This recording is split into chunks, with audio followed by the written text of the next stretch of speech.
Appreciate you guys coming out here today. I want to apologize in advance. My Coach Smart gets to carry a microphone around at practice. I don't, and we've been doing a lot of encouraging out there. So, really, excited. I think this is every coach's favorite time of year. We really enjoy the opportunity to work for our guys, and this is really, why you get in the profession, the opportunity to teach. Obviously, extremely grateful to Coach Smart for the opportunity to be here at the University of Georgia and work with the collective unit of coaches that we get to work with. We've got a phenomenal staff. They do a really good job, and we're really fortunate to get to coach some really, really good players. So that being said, we'll open it up for questions. I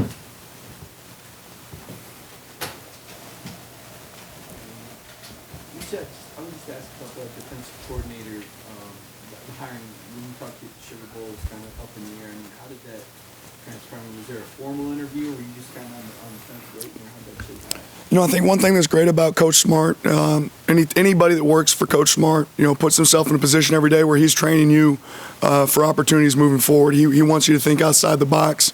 So I think, the interview process for me started the day that I got here, and probably back to my time when I was, at Alabama with Coach.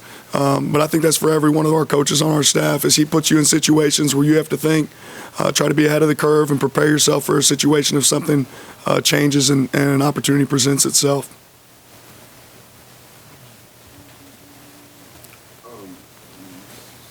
Saw at practice the other day. I saw you working with outside linebackers with your hat, obviously. How much fire and passion do you have in just doing those drills for those group of guys? And also, second part of the question, what do you see from those younger guys, Jermaine Johnson, Nolan Smith, in the depth that you have right now? Yeah, obviously I have a real passion for this game. Something I really love to do, and I always tell our guys, whenever football's over with, make sure you do something you're passionate about. But I think your players take on your mentality. And if I played or coached really casually and just kind of was on cruise control out there, I think my players would play that way. So I want to play with passion, coach with passion, so my players play with passion. On young guys stepping up, we got a ton of competition in that room. I'm really, really excited about it. In fact, yesterday we were joking around. We started fitting some runs. The pads came on yesterday. I don't know if you guys know, it's Shark Week, but Nolan Smith, we're calling him Hammerhead now, the way he likes to collision runs. So, there's some really good competition. We got some guys in there that are working really hard, but at this point, it's still wide open. Dan, we heard about Hadfield, obviously, especially with the edge guys, the idea of taking more chances. How much of that is like a conscious decision and schematic? How much of it is y'all don't think that there was enough of it last year? Yeah, I think it's a little bit of a combination of both. Every year we do a self-scout and we try to evaluate what things can we do better, what issues can be created for the offense, and what can we change schematically.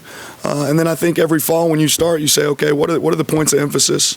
What are we really going to hammer home? Because if you try to do everything, you're going to be an expert at nothing, right? So we want to really focus on, how do we coach it and how do we create it? If we emphasize it in that team meeting room, show examples of it every single day, then I think that more of it's going to show up on the field.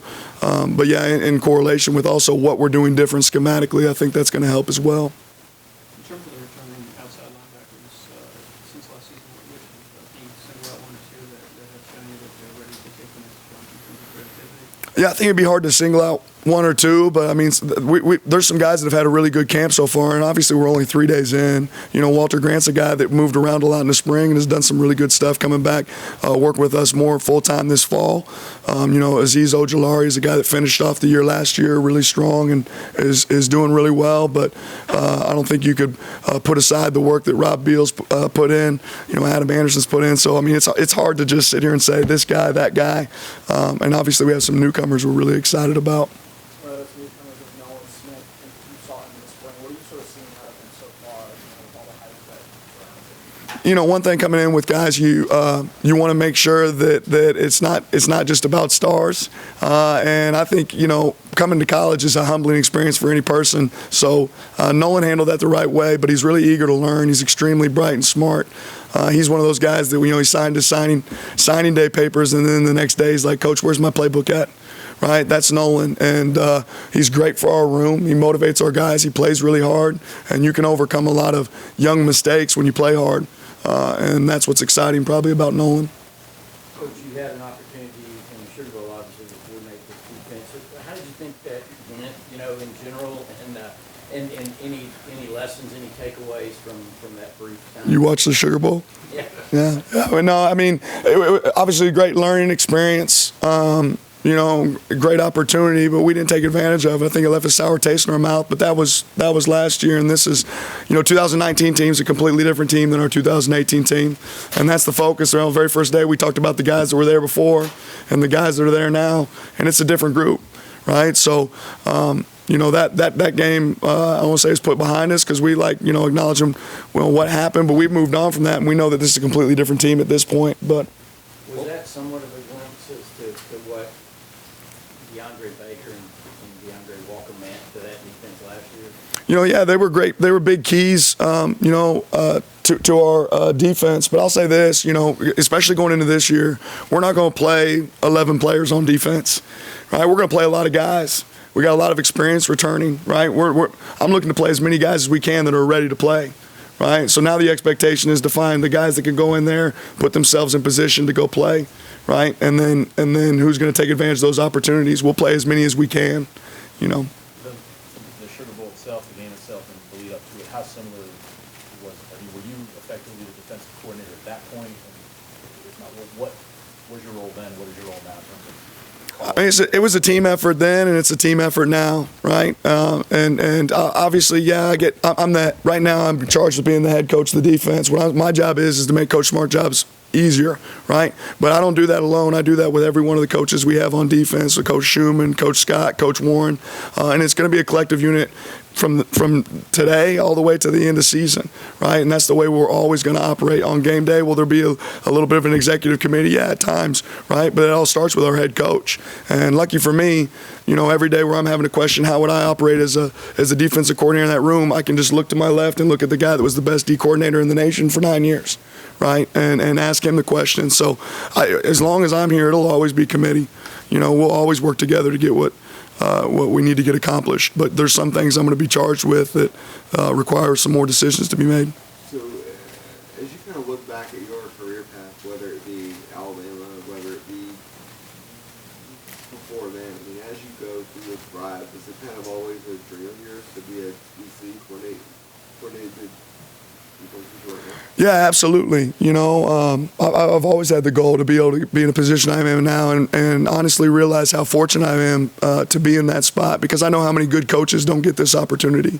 So yeah, it's something I've absolutely worked for, and obviously really extremely grateful to Coach Smart for that opportunity. What is Charlton Warren? He's new to the staff. He's another guy that seems to be pretty intense, like yourself. What has he brought to the defensive meeting room on field? Anytime you're able to bring in, a coach that's been some other places, it's always exciting. You can get some fresh ideas, some new stuff. And Coach Warren's a extremely bright coach, does a really good job, and has a lot of experience in the SEC and just across the nation, the programs he's worked with. So we're able to sit back and ask him questions about how they've done it different somewhere else to see if it's something we can improve on defensively. And then I think he brings a great discipline to that room with his players. He holds those guys accountable and does a really good job with that. It's a very, very bright coach that has been great for us. What do you think from Jordan Davis this year? Yeah, to whoop the guy across from his butt, that's what I'm expecting. So I hope he gets a chance to watch that, because that's what I want to see him do every snap, right? And obviously he has to be in great condition to do that, great shape to do that, but Jordan has the potential to be a great player, right? He has to put that together every single day when he comes to work, and he's one of those guys. We talk about havoc a lot. Havoc doesn't start just with the D-line. I hear everybody talk about, D-line havoc, D-line havoc. It's not just the D-line, right? What else is in that category? PBUs, right? The secondary can create havoc, right? But Jordan Davis is definitely a big part of that moving forward for us. What do you see as the ceiling for the defensive line? Can you give me your early impressions of John Walker? Yeah, it's hard to measure a ceiling 3 days in. I think it's still relatively early in fall camp, especially with yesterday being just the first day of pads. But am I excited about the guys we have in that room? Absolutely. Trayvon is extremely athletic. is strong, right? He's really an athletic guy for his size. Obviously, he has the basketball history as a high school player. So I'm definitely excited to see what he can do. He's a guy that's good moving, but he's also strong enough to hold the point. So I don't think I wouldn't put a ceiling on Trayvon, and I also wouldn't put a ceiling on our D-line at this time. You were really involved in the Kobe Dean's recruitment, and Kobe's singled him out. The other players have singled out for his intelligence, his instincts. Did you guys see that in him early on in the recruiting process, and kind of how far has he come since he's gotten? Yeah, anytime that you're recruiting a guy, you always, beyond football, beyond turn on the film and saying, can this guy play for us? We do character evals. We're going to, get into the school and see what the janitor's going to say about him, right? See what the secretary says about him. And obviously when you go to Horn Lake, Mississippi, there's not a person that's going to say a bad thing about Kobe Dean. Obviously he's over a 4.0 student, right? So, yeah, we knew he was a good student. We knew he was a high character guy before he ever got here. And I think that's just carried over to his time here. You got to see him obviously in the spring. I was gonna say, you got to see him in the spring and pads. Is that something, is that good that you can evaluate somebody? Yeah. Talking about Trayvon, you haven't seen him or something. Yeah, that's right. I mean, lucky for us, we had, I think 14 mid-years, right? That's huge. That's getting an extra 15 practices in and then walkthroughs in the days in between that and meetings. So I think, for what we ask our guys to do, I think it's really, really important that they get that extra time. And that was, obviously a benefit to him. Kobe, if I'm not mistaken, I think he's an engineering student. Can you talk about the challenges of, a guy taking on an academic rigor like that? And then I guess the positives of somebody that has that high level of intelligence. It's hard for me to talk about the rigors because I was a PE major. It's a little bit different. But, no, Kobe, actually he's an engineering student. So is Nolan Smith. I think there's a few other guys on our team that are, and takes his academics extremely serious. I think the very first week he was here, his academic advisor the next day said I was getting an email from Kobe Dean after midnight asking about where's this assignment at. He takes pride in it. So, yeah, there's a lot. Georgia's a great academic school. Right? When you come here, you have to perform not only on the field but in the classroom, and that's what we ask our guys to do. Not just, I don't want you to be number one, just on the field. You got to be number one in the classroom, and he's one of those guys that does that. I want to ask you about Jermaine Johnson because I know that you were obviously a big part of what brought him here. Right. You kind of dive into what it was like to go up to Independence Community College and pull him from there and just be so integrated within his family and everything that brought him here. Yeah, absolutely. Obviously Jermaine's somebody we're really, really excited about. But at the end of the day, I think regardless of who you're recruiting or where you're recruiting, recruiting is about relationships. And just Jermaine and I were fortunate enough. Jermaine's a guy, when I was at Memphis, I went and watched a junior college football game. Right, and I got to see Jermaine Johnson perform that year, right? And I said, man, I wish I could recruit that guy, but I couldn't, right? Well, now this year I can, right? And when I got here, that was one of the early guys that I identified as a target for somebody that we could look at, and was able to build a relationship with him that we had for a long time. And whenever you have a relationship, that gives you an opportunity. Is there something about his experience at Independence specifically and with that coach that you feel like translates to the SEC right away? Yeah, I mean, football's football, right? Football's football in Missouri, football's football in Kansas, football's football in Georgia, and obviously the SEC though is a different animal, right? So I think it's always hard to compare and contrast, but the field's still 100 yards. I mean that stuff doesn't change, but the difference in the way you prepare there and the way you prepare here, there's a difference. What excites you? What concerns you about secondary right now? Excitement. I mean, we've got a lot of young talent, and I think if you look at just across our entire defense, it'd be really hard for you to say this guy's a number one and this guy's a number two, right? We've got a ton of depth right now across the entire defense, so that's exciting to me, and a lot of talent. Concerns always in the secondary, you're concerned about not giving up explosive plays, right? Having great eye discipline, staying on top of the defense, right? And the way you do that is just continue to practice it every single day. But the more we get the experience, the communication in the back end is really important. Looking for some guys to take on some leadership roles back there. Obviously, we got a lot of experience returning with J.R. Reed, guys like Richard LeCount, and then some great experience on the outside with Eric Stokes and Tyson Campbell. But there's also a lot of newcomers that we're really, really excited about too. But as long as they continue to communicate, make sure that they're in position to defend explosive plays, we got a great chance. You talk about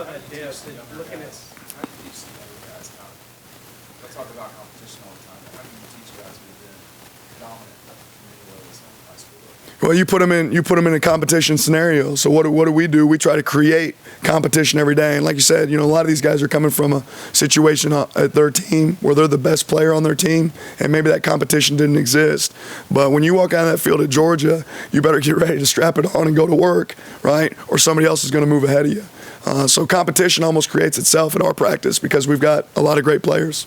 We're talking about that depth, and you guys mix and match a lot at linebacker, inside linebacker, outside linebacker. How important is it to kind of find roles for guys and find ways to get them on the field, keep guys fresh, and because it just seems like there are just so many different. There's like a various group of talents there where certain guys do some things well and better than others. Right. At the end of the day, you find roles for guys that are ready, right, and have prepared for their role, right? So, like I said, I don't want to play 11, and we won't. But there's definitely certain packages you want to take a guy's skill set. Similar to my background as a high school coach, you want to make sure you're putting your guys in the best position to be successful, and some guys do some things better than other guys, right? So within that, we obviously have packages that match that, and they need to become experts at their position. And then obviously after that, it goes to how many positions can you execute, right? If you're able to play at multiple positions, now your value just went up for the team and what you can do for the defense. Kirby said he might not be sweating the little stuff anymore, being your head coach. Do you see that, or does it still seem like he's pretty much in the weeds with everything? Coach Smart's extremely detailed, maybe the most detailed and efficient man I've ever been around. Every day reminds me not to waste a minute. So I don't know if I'd say he's not sweating the details or not. I'll say this: the guy's detailed, right? You spoke of the newcomers in the secondary. Brian Wilson coming back from the ACL. What type of things has he shown you, whether it be in his performance or his qualities with the Right, and obviously, again, still early in the fall, everything being said, but Devon's a really, really sharp football player, very smart, can adjust on the fly, understands the mechanics of the secondary, and can play multiple positions. He's one of those guys we're talking about when you can do stuff with somebody, what can they do? He's one of those guys that can play multiple positions, but he's very smooth in transition. Obviously, he has a cover background. I think we're continuing to challenge him to continue to get more physical in the run, and that's something I think that we're going to see here in the next few days of practice, the next few weeks leading up. But Devon's a very sharp player that adjusts really well, which is required for our defense. You mentioned young guys. Can you give us some more on Tyreek and where do you project him? What do you see? Yeah, Tyreek Stevenson's a playmaker, right? And one of the things you go back to talking about havoc, right? When you put guys out in the field, there's guys that do their assignments, and then there's guys that create production, right? And what we want are guys that do both, right? And Tyreek Stevenson's a guy that was extremely productive this spring, and as he continues to become more disciplined with his eyes and more disciplined with his play, he's going to be a guy that can do both for us. We're very excited to see the plays he can make. You go watch practice, you watch that guy for a little bit, and you're saying, holy moly, we got a ball player, right? And that's what he is. So we got to do a good job of coaches of getting him ready to go out there and play. For two more questions, you mentioned it's a defense by committee in terms of the leadership perspective. How much have you talked with Kirby about how much you should be doing as a defensive coordinator and sort of the ins and outs of Not that much, because guess what? When he was the D coordinator, what did I do? I watched him and watched how he operated, and I understand the requirements of the position. Getting to be here with Coach Tucker, phenomenal football coach, for a year, get to see how he operates as a defense coordinator. So I understand, what the position requires. So not a ton of details. What are you expecting out of Brendan Cox this year? That's a good question. I would actually leave that up to Coach Smart at this time.